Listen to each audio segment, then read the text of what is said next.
Welcome back with another movie review please kill me.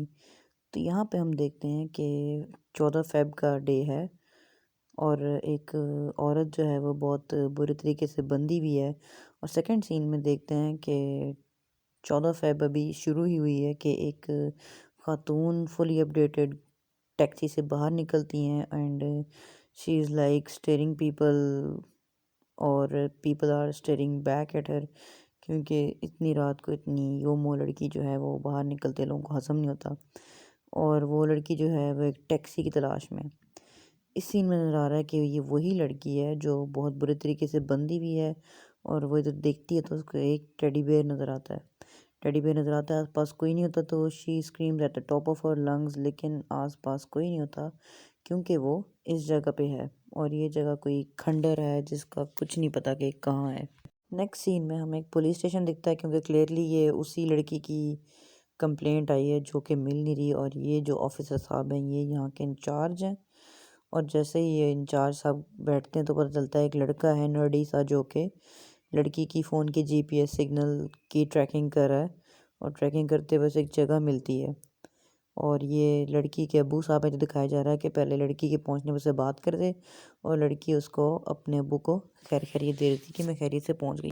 Nerdy के locate करने पे GPS signal दिखाता है उसके कि वो घर के पास पाई जाती है, लेकिन जिस घर के पास पाई जाती है वो उसके किसी दोस्त का घर होता है। पुलिस उस घर में बार्ज इन करती है और अम्मा जी जो हैं उस घर की बहुत ज़्यादा परेशान है और बताती है कि मेरा बेटा तो ईटीसी दिनों से गायब है, वो मिल ही नहीं रहा, तो यहाँ मत ढूंढे कहीं और ढूंढे। नर्डी साहब जो हैं वो उस लोकेशन से वापस आते हैं तो वापस पुलिस स्टेशन आते हैं जहाँ पे दिखाते हैं कि उस लड़की के साथ साथ उसका ये फ्रेंड भी मिसिंग है। इस सीन में दिखा रहे हैं कि लड़की जो है वो दूसरा दिन हो गया उसको ऑलमोस्ट, वो बंदी हुई है और देखती है कि वहाँ एक लड़का जो है वो जा तो रहा है लेकिन उसे कोई अटेंशन नहीं दे रहा। और उसके ऊपर जो ये टेडी बेयर है ये रख जाता है। लड़की पैनिक कर जाती है और लड़का जो जा रहा है उसके पीछे लिखा हुआ है leave the boy alone, like full attitude में। अब पुलिस ने सर्चिंग तो करनी थी तो वो उठा के लोगों को पकड़ लेती है जो भी जो उन्हें सस्पेक्ट लगता है। और एक उन्हें सस्पेक्ट लगता है लेकिन वो बिल्कुल क्लीन होता है। फिर वो देख रहे होते हैं पूरी गली का मैप और उस गली के मैप पे उनको नज़र आता है एक सीसीटीवी कैमरा। तो वो ट्राई करते हैं कि वहाँ पे जितने भी लोग हैं उनसे पता करें। और वहाँ पे एक दुकानदार मिलता है, दुकानदार कहता है मैंने तो भाई कुछ नहीं देखा, मेरी रात को दुकान बंद थी। सीसीटीवी कैमरे में देखता है कि लड़की गाड़ी में होती है, बाद में उतर जाती है। और यहाँ पे दिखा रहे हैं कि वो एक कैब ड्राइवर को पकड़ लेते हैं। कैब ड्राइवर कहता है कि भाई मैं तो उसको सेफली पिक किया और बाद में उसको ड्रॉप कर दिया। उसने ये ज़रूर बताया कि वहाँ पे कुछ आदमी थे जो उसको बड़े गौर से देख रहे थे। खैर उसने लड़की को ड्रॉप किया आराम से, उसकी बिल्कुल गेट के बाहर लड़की ने उसको टिप भी दी और वो लड़की को ड्रॉप करके चला गया। यहाँ पर उसका बाप कह रहा है कि उसे लगा कि बाहर कोई है, लेकिन जब वो बाहर गया तो कोई भी नहीं था। और यहाँ पे लड़की का बाप सुबह बता रहा होता है ये सारी इसको हकीकत। अब हो गया है जी लड़की को गुम हुए तीसरा चौथा दिन और अब वो आ चुकी है अखबार में। पुलिस अपनी सर्च को बढ़ा देती है और मोहल्ले में पूछताछ करती है लेकिन कुछ नहीं मिलता। और जैसे ही पूछताछ करती है वहाँ उन्हें मिलती है वही परचून वाली दुकान। वो कहता है भाई मुझे कुछ नहीं पड़ता। यहाँ अपना एटीट्यूड बॉय जो है वापस जो है उसी जगह पर था जहाँ लड़की को बांधा होता है। लड़की अब लिटरली उसे मिन्नतें करी होती है कि भाई मुझे छोड़ दे, मेरा क्या कसूर है। फाइनली लड़का खुद को रिवील करता है और लड़की उसको एकदम पहचान लेती है, लेकिन वो लड़की को कोई भाव नहीं देता है लड़की के पूछने पे कि तू मेरे साथ ही क्यों कर रहा है। और वो दूसरी हरकत क्या करता है, जैसे लड़कियां बहुत डरती हैं, लड़की वो लड़की के ऊपर चूहा रखता है। लड़की चीखती रहती है और लड़का जो है एटीट्यूड में फूंकता हुआ सिगरेट बाहर निकल जाता है। नेक्स्ट डे लड़का जो है लड़की को सीधा करता है और टेडी बेयर को बनाता है जज। और कहता है जज साहब मैं आपको कहानी सुनाना चाहता हूँ, जिसमें बताता है कि वो एक आइल्स क्लास में था जहाँ पर इसका भी एडमिशन था और एक लड़की का भी। और ये लड़की को देखते दीवाना हो गया था। फिर ये लोग कैफेटेरिया में एज अ ग्रुप मिलते थे। वो कभी इससे अकेला नहीं मिलता था। एक दिन अकेला मिला तो लड़की के पीछे से फ्रेंड्स आ गई। At the day of the result लड़की जो थी वो अच्छे नंबरों से पास हो गई और वो कह रही थी कि मैंने यूके के पता नहीं कनाडा चले जाना है। तो इसके बाकी दो जो थे उन सब के नंबर भी बताए गए, सब चले गए। तो लड़की कॉल पे किसी से बात करी और लड़का जो है उसके लिए टेडी बेयर वही वाला छोटा जज साहब लेके उसके लिए बैठे इंतज़ार कर रहे होते हैं। लड़की कॉल ख़त्म करके वापस आती है, दो प्यार की बातें एक्सचेंज होती हैं और उसके बाद आता है सेकंड सीन। इस सीन में वो टेडी जज को बता ही रहा होता है अपनी डिटेल, किसी ऑफिस से कॉल आती है और एकदम उसे ऑफिस जाना होता है और वहीं उसके ना टीटी शॉट हो जाते हैं जब उसे पता चलता है कि पुलिस उसको वहीं लेके जा रही है जहाँ पे उसने लड़की को बंद किया हुआ है, क्योंकि वो पुराना खंडर है, पुरानी फैक्ट्री टाइप है। और जैसे ही वहाँ पुलिस पहुँचती है तो लड़का सोचता है क्या करूँ, और यकदम ना वो पुलिस वालों को कहता है कि सर न्यू लोकेशन पे लड़की का फ़ोन ऑन हुआ है। पुलिस वाला कहता है कैसे दिखाओ। वो जैसे ही उसको लैपटॉप दिखाता है, पुलिस वाले जो है पूरा रुख चेंज कर देते हैं और लड़का जो है वो फुल ओके होता है। और ये खंडर में जब वो जहाँ पहुँचते हैं जहाँ लड़की का मोबाइल भी नहीं मिलता, और वो सोचता है कि यार ये हमारे साथ ट्रिक हुई है, और ना पुलिस वाले समझ जाते हैं। पुलिस वालों को ये नहीं पता था कि ये कौन है, इसलिए वो खंडर पे वापस जाते हैं। खंडर पे वापस जाते हैं, ढूंढते हैं ढूंढते, लेकिन उन्हें कुछ नहीं मिलता। और वापस वो लोग गाड़ी में बैठ के वापस जा रहे होते हैं, लड़का जो है फुल मुत्तमईन होता है। और यहाँ दिखा रहे हैं कि खंडर पे एक बंदा है जो कि पुलिस वालों को रैंडम गालियाँ दे रहा है। खंडर है जहाँ पे लड़की की लोकेशन थी, इसलिए नहीं मिलती क्योंकि यहाँ पे दिखा रहा है कि जो लड़का है वो बॉस की ही गाड़ी लेके अपने कांस्टेबल से उसी में ही लड़की के खंडर वाली साइड पे रहता है, सारी चीज़ें लड़की की पैक करता है। और पीछे से उसका जो कांस्टेबल बॉस है वो उसे कॉल करके कहता है वो भाई कित्थे है, गाड़ी लेके वापस आ। वो फटाफट लड़की को बेहोश करके बॉस की डिग्गी में डालता है। साले में इतना कॉन्फिडेंस होता है कि उसी लड़की की जो बॉडी है और डिग्गी में जो है वो वापस उसमें थाने में ले आता है। ऐसे ही गाड़ी गाड़ी को पार्किंग निकाल लगाता देखता है कि लड़की के माँ बाप आए हुए हैं, और लड़की के माँ बाप जो है वो बॉस का वेट कर रहे होते हैं। जैसे ही वो बॉस के पास जाते हैं वो उन्हें तसल्ली देता है कि आपकी बेटी मिल जाएगी, और उन्हें कांस्टेबल कहता है उसे घर छोड़ के आओ। वो कहता है नहीं मैं, लड़का कहता है नहीं मैंने नहीं छोड़ के देना नाश्ता। कांस्टेबल से रिक्वेस्ट करता है कि सर मैनू गाड़ी दे दो, मैं ना माँ प्यो छड्डा ना। जैसे ही वो उनको छोड़ के आ रहा होता है तो उन्हें तसल्ली देता है रास्ते में, और माँ बाप को छोड़ के ही उनकी डोर स्टेप पे लड़की भी डिग्गी में होती है कि वापस लड़की को खंडर वाली साइड पे ले आता है। लड़की को बाहर निकालता है, लड़की को जगाता है, लड़की को याद कराता है सारा कुछ दोबारा, और दोबारा स्टोरी शुरू होती है। वाले सीन में दिखाया जा रहा है कि लड़की जो है वो काफ़ी दिनों से लड़के को इग्नोर कर रही है, फ़ोन नहीं उठा रही। लड़का जो है वो खाने पीने से भी रह गया है और बहुत परेशान है। वो अपने दोस्तों को कॉल करता है, और उसके भी दोस्तों को कॉल करता है। फाइनली लड़की का नंबर मिल जाता है, तो कहती है कि मेरे माँ बाप शादी करा रहे हैं, तो तू पैसों का बंदोबस्त कर, वरना मुझे यहाँ से ना भेज और ख़ुद भी मेरे साथ चल।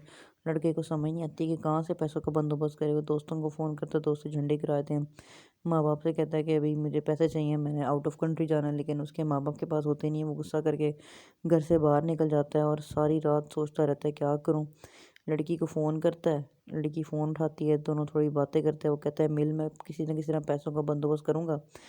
उसे याद आता है उसके घर के में कुछ पैसे पड़े हुए हैं। जैसे ही वो कबर्ड में जाता है, कबर्ड में अच्छे खासे पैसे होते हैं। लड़की कहती है ठीक है तू भाई रात को ही ना किसी बंदे को दे दे। वो रात को पैसे लेके अपने घर से निकलता है, सुबह का टाइम होता है। तो वहाँ ये एक जगह पे किसी बंदे का वेट कर रहा होता है। एक बंदा लाल कलर की मेहरान में आता है, और उसने भी बस थोड़ा बहुत मास्क पहना होता है, और वो चुप करके उसे कब पैसे ले रहे थे। लड़की पैसे देने के बाद लड़के के साथ फुल होके हुई थी, उसकी बर्थडे होती है। लड़का उसकी बर्थडे भी सेलिब्रेट करता है, घर जाता है देखता है कि पुलिस है उसके घर के बाहर और उसके अब्बा को लेके जा रही होती है। वो अब्बा जी से पूछता है अब्बा जी क्या हुआ, लेकिन अब्बा जी कोई जवाब नहीं देते। वो अम्मा के पास में जाता है, वो कहती है बेटा तेरे अब्बा के किसी ने अमानत रखवाई हुई थी बैंक वालों ने, और तेरे अब्बा के पैसे चोरी हो गए हैं। अपनी माँ को कुछ नहीं बताता, सीधा उसकी गर्लफ्रेंड को कॉल करता है। वो कहता है कि यार तू जहाँ से मर्जी पैसे अरेंज कर, लेकिन कर, क्योंकि ना वो मेरे अब्बा को पकड़ के ले गए हैं। लेकिन वो कहती है अब तो मैं कुछ भी नहीं कर सकता। हाँ, ये परचून वाले को पकड़ लेते हैं। परचून वाला कहता है भाई मुझे क्या पता, मुझे क्यों पकड़ के ले आए यहाँ पे। लड़की चली जाती है, लड़का उसकी दोस्त के घर जाता है, देखता है कि उसका जो टेडी बेयर है वो भी यहीं पड़ा हुआ है। बेचारा बड़ा परेशान होता है, वो टेडी बेयर बाहर निकालता है और लड़की की दोस्त से पूछता है किसने उसको पैसे दिए थे। लड़की उसको पिक्चर दिखाती है, और वो जो पिक्चर में लड़का होता है वो ऑर्डिनरी सा लड़का होता है, कोई इसमें कोई ख़ास बात नहीं होती। इस बात पे उसको ज़्यादा तब चढ़ती है। और यहाँ पर खंडर के अंदर दिखा रहे हैं कि एक बोरी है। बोरी को जैसे ही खोलने लगता है लड़की बहुत ज़्यादा परेशान होती है, क्योंकि उसका वही दोस्त है जिसने उसको पैसे दिए होते हैं, और ये वही बंदा है जो डे वन पे पुलिस उसको ढूंढ रही थी मिसिंग। यहाँ दिखाया जा रहा है कि लड़की जो है मुसलसल किसी के साथ फ़ोन पे बात कर रही है, और जो फ़ोन पे बात कर रही है वो ये लड़का है जिसको उसके बॉयफ्रेंड ने पैसे दिए थे। वो उसे कहती है कि यार उसको वे पैसे वापस करते हैं, लेकिन लड़का कहता है कोई ज़रूरत नहीं है, रहने दो। दोनों की कन्फ्रंटेशन होती है, लड़का सारी बात लड़की पे डालता है। और एक दिन जो है पुलिस जो है सेम डे ना उसकी दोस्त को पकड़ लेती है, और वो बताता है कि हाँ जी जो परचून वाला था ना, ये ना एक लड़के का दोस्त है जिसने ना लड़की को ना पैसों को ठगी मारी होती है। और ये सारा कुछ जो है ना ये सुन लेते हैं और बड़ा पैनिक करते हैं कि पुलिस को तो आइडिया हो गया। दोस्त को इन्फॉर्म कर देता है और वो उसका दोस्त भाग रहा होता है पुलिस से कि यकदम एक ब्रिज के दरमियान खड़ता जाए। एक साइड पे पुलिस होती है और दूसरी साइड पे पुलिस का डाला होता है जिसमें उसका दोस्त भी होता है। वो उसको समझ नहीं आ रही होती कि कहाँ जाऊँ, क्योंकि नीचे पानी भी नहीं होता। उसका दोस्त बाहर निकलता है, लेकिन जो उसका परचून वाला दोस्त होता है वो उसे कुछ भी नहीं कहता। वो उसको देखता है आखिरी दफ़ा, अल्लाह को याद करता है, भगवान को याद करता है, जीसस को याद करता है और अपनी रग काट लेता है। जैसे पुलिस वाले उसके पास दौड़ते हैं उसको बचाने के लिए, तब तक वो बिल्कुल ही ब्लड निकल चुका होता है, सारा मर चुका होता है। पुलिस वाला वापस आता है और उसका दोस्त जो है बिल्कुल शॉक्ड में होता है। जैसे वो गाड़ी में होता है वो कहता है सर मुझे उतार दें, मुझे अच्छा नहीं लग रहा, मैं खुद आ जाऊँगा। जैसे ही वो उसको उतारता है तो वो वापस भागता है खंडर की तरफ भागता है। यहाँ पुलिस वाला जो है वो उसकी दोस्त से मिल रहा होता है जो उसको बंदे की, इसी लड़के की डिस्क्रिप्शन दिखाता है। नर्डी इस टाइम शदीद गुस्से में, क्योंकि उसका दोस्त मर गया है। वो चीज़ें ढूंढ रहा है ताकि लड़के को ख़त्म कर दे। लड़की सॉरी सॉरी कर रही होती है लेकिन लड़का नहीं सुनता, और लड़का जो है वो लड़के की सर पे हॉकी मार मार के तो उसका कल्याण करता है। यहाँ पे पुलिस वाला जो होता है वो गुस्से में होता है कि हमारे दरमियान ही इन्फॉर्मेंट था, हमें पता ही नहीं था।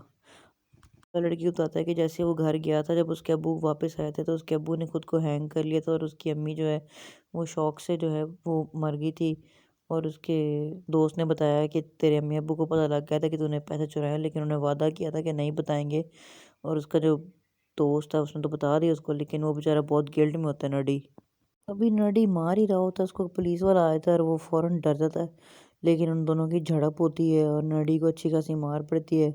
नडी जो है वो पुलिस वाले की गन ले लेता है और गन लेने के बाद उन दोनों को धमकाता है। वो कहता है भाई तू कहीं नहीं भाग पाएगा। तो वो नडी क्या करता है, पुलिस वाले को गोली मारता है और लड़की को उठाता है। और लड़की को उठा के ना, उसकी बर्थडे वाला दिन होता है और उसको उठा के एक और खंडर में रहता है जहाँ पे उसे पता ही नहीं होता, लड़की को पता ही नहीं होता कि वो कहाँ है ना किसी और को। लड़की कहती है मुझे मार डाल क्योंकि मेरी अब कोई लाइफ नहीं है, लेकिन लड़का खुद को मारता है और कहता है तुझे कोई नहीं ढूंढ पाएगा, तू ऐसे ही मर जाएगी। तो गाइज ये movie worth watching, it's too much good.